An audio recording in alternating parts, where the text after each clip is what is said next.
there's the NETCONF and RESTCONF protocols.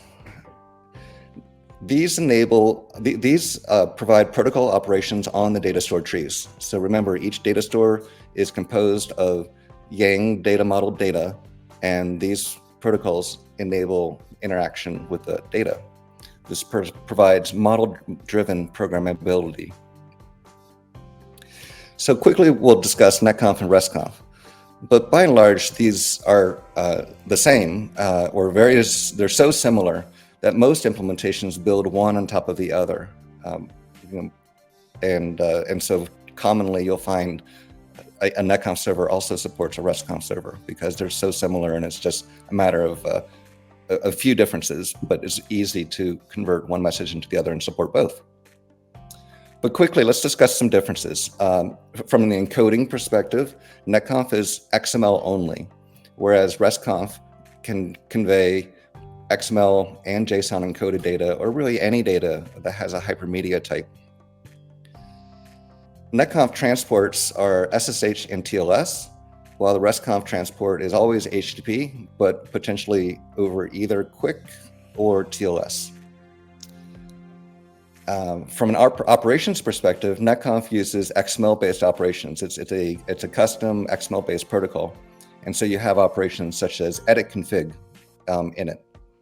Whereas RESTCONF uses REST-based operations. You get the standard get, put, patch type operations using RESTCONF.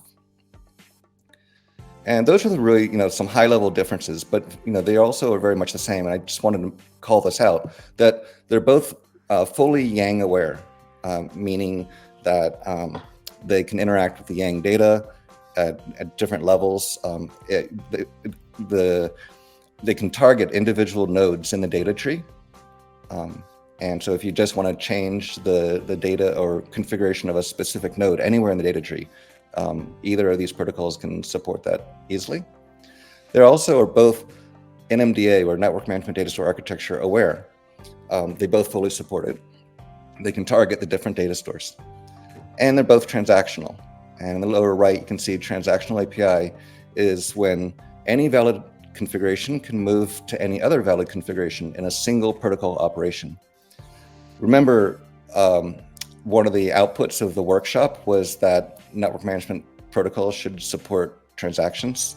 And this was in direct result to the sequencing concerns that were discussed before. The sequencing updates is very difficult. And I should have mentioned it before, but I had an experience at a company where device we were managing only supported CLI. And in order to update the device, we would actually try to update it.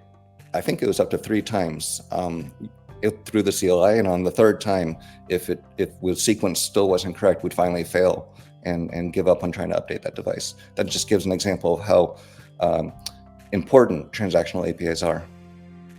And lastly, if I could describe each with a single word, I would say that NETCONF is entrenched. It has been now with the networking community for 18 years and is widely supported by networking vendors and operators. However, I'd describe RESTCONF as being easier. It can use standard or commonly available REST frameworks or tools like curl and Postman. The fact that it can convey JSON is very helpful because JSON is easy to use inside programming languages.